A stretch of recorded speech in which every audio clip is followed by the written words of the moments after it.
नमस्कार मित्रों, जय बजरंगबली। आज चर्चा करेंगे एक ठग कथावाचक हेमराज यादव के बारे में। तो सबसे पहले तो हेमराज यादव कोई कथावाचक है नहीं, लेकिन मामला तूल पकड़ा है कथावाचन से। तो कथावाचन से मामला तूल पकड़ा है तो लोग कह रहे हैं कि हेमराज यादव कथावाचक है और उसके साथ जो मार पिटाई की गई है, उसका जो बाल छीला गया वह क्यों हुआ, जिसको लेकर के आज उत्तर प्रदेश के साथ साथ बिहार में और भी कई राज्यों में विरोध प्रदर्शन हो रहे हैं कि भाजपा के कार्यकर्ताओं ने या फिर ब्राह्मणों ने, कहीं कहीं पर तो भाजपा कार्यकर्ताओं का नाम लिया जा रहा है, लेकिन अधिकतर जगहों पर ब्राह्मणों पर आरोप लगाया जा रहा है और इस मामले को ब्राह्मण वर्सेस यादव बनाया जा रहा है। मामला यह है कि हेमराज यादव है जो कथा कर रहा था और उसमें कुछ ऐसे अपशब्द बोले गए जिसके कारण उसको मारा पीटा गया और उसके बाल को छील करके उसको दंडित किया गया। उसको इसलिए नहीं मारा गया कि वो यादव है, अहीर है और उसको कथावाचन करने का अधिकार नहीं है, बल्कि कुछ अपशब्द थे। और वह अपशब्द क्या थे? तो हेमराज यादव है जो समाजवादी पार्टी के लोगों के द्वारा आयोजित भागवत कथा में कथा कर रहा था और उसमें वह कहता है कि साधु चढ़े रंडी की कार। तो कोई साधु रंडी की कार पर चढ़े, ऐसा अपशब्द, अपमानजनक शब्द बोलना। और दूसरा यह कि बजरंगबली सीता माता की खोज में कुत्तों की तरह भटकते रहे। तो बजरंगबली के बारे में यह कहा गया कि वह कुत्तों की तरह भटक रहे थे। तो कोई कथावाचक इस प्रकार के अपमानजनक घटिया शब्द बोलता है तो निश्चित रूप से उसकी पिटाई होनी चाहिए, बल्कि उसको कठोर दंड मिलना चाहिए। तो वही किया गया, लेकिन क्या हुआ? तो मामला राजनीतिक तूल पकड़ लिया। राजनीतिक तूल इसलिए कि उत्तर प्रदेश में, बिहार में बहुत लंबे समय से प्रयास किया जाता है कि राजनीति को ध्रुवीकरण किया जाए, ब्राह्मण और यादव के बीच संघर्ष करवा करके अपना वोट बैंक दुरुस्त किया जाए। तो मामला कुछ भी हो, मामला क्या है लोगों को नहीं बताया जाता है। सोशल मीडिया भी बस मामले को तूल देना शुरू करता है, क्योंकि उसको भी अपना रोजी रोटी चलाना होता है, वह भी मामले को लंबा खींचता है। लेकिन जो मुख्य बात है, मुख्य बात केवल इतना है कि उसने कुछ अपमानजनक अपशब्द बोले जो किसी कथावाचक को बोलना ही नहीं चाहिए। तो सबसे पहले तो हेमराज यादव कोई कथावाचक है नहीं, कोई पंडित है नहीं, कोई शास्त्री है नहीं। यह लोग हारमोनियम सीख लेते हैं, ढोलक बजाना सीख लेते हैं, कुछ गीतों के, कुछ भजनों के लाइन याद कर लेते हैं और यह कहीं कीर्तन भजन में ढोलक बजाते हैं, हारमोनियम बजाते हैं। और फिर जब यह लोग कहीं पर बदतमीजी करते हैं, अनुशासनहीनता करते हैं और इनके साथ मार पिटाई की जाती है, तो वैसे तो समाजवादी पार्टी ने भी बहुत सारे गुंडा दलों को खड़ा कर लिया है। समाजवादी पार्टी बिहार में भी कुछ गुंडा दल है और उसके कुछ नेता हैं जो चाहते रहते हैं कि देश में माहौल अराजक हो, भीड़तंत्र खड़ा हो और राजनीतिक ध्रुवीकरण किया जाए।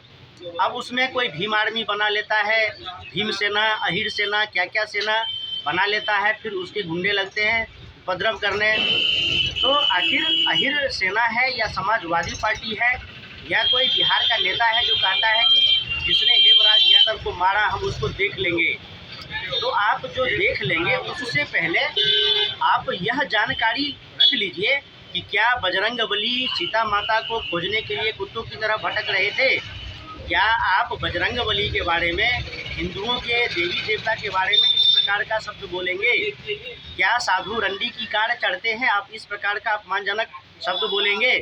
फिर आपके साथ दंडात्मक कार्रवाई होगी, तो फिर अराजक माहौल बनाएंगे और फिर राजनीतिक ध्रुवीकरण करेंगे। तो ऐसा बिल्कुल नहीं होना चाहिए। नेता है, नेता को क्या है? नेता को है एक माहौल बनाना। जनता को बहुत अधिक चीज़ें मालूम होती नहीं है। किसी नेताजी ने कहा, उसके पीछे चल दिए, दौड़ लिए और दंगा आगजनी करने लगे। और फिर पत्रकारों को क्या है? पत्रकारों को खबरें चलाना है।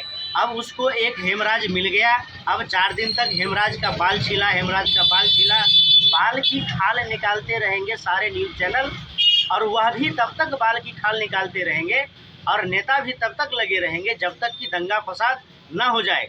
लेकिन छोटी सी घटना है। वैसे अगर देखा जाए बाकी धर्मों में, इस्लाम में कोई नबी की शान में गुस्ताखी करे तो सीधा उसका सर कलम कर दिया जाता है। लेकिन बजरंगबली को कुत्ता बोला जाता है। उसके लिए अगर किसी का बाल छीला जाता है तो समाजवादी हो, राजद हो या फिर उसके गुंडे हो, यह सब देश को अराजक बनाने पर तुल जाते हैं। आप लोग बस इतना जान लीजिए कि हेमराज यादव कोई कथावाचक नहीं है, कोई पंडित पुजारी नहीं है, कोई विद्वान शास्त्री नहीं है। यह सब कीर्तनिया हैं जो कीर्तन करते हैं और उसकी भी अपनी एक मर्यादा होती है।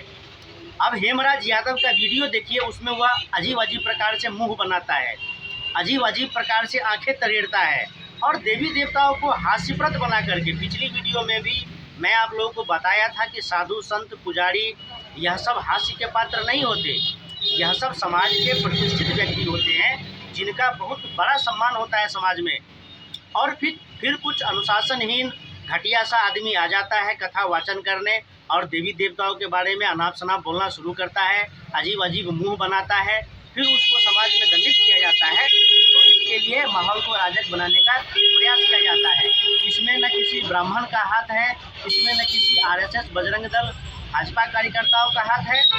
यह हिंदुओं की एक प्रतिक्रिया है। हिंदुओं के देवी देवता का अपमान हुआ है तो हिंदुओं ने एक प्रतिक्रिया व्यक्त किया है। इसमें कहीं कोई ब्राह्मण वर्सेस यादव नहीं है, बल्कि एक माहौल बनाया जा रहा है कि यादव वोट का ध्रुवीकरण किया जा सके, ब्राह्मण वोट का ध्रुवीकरण किया जा सके, बस इतना ही है।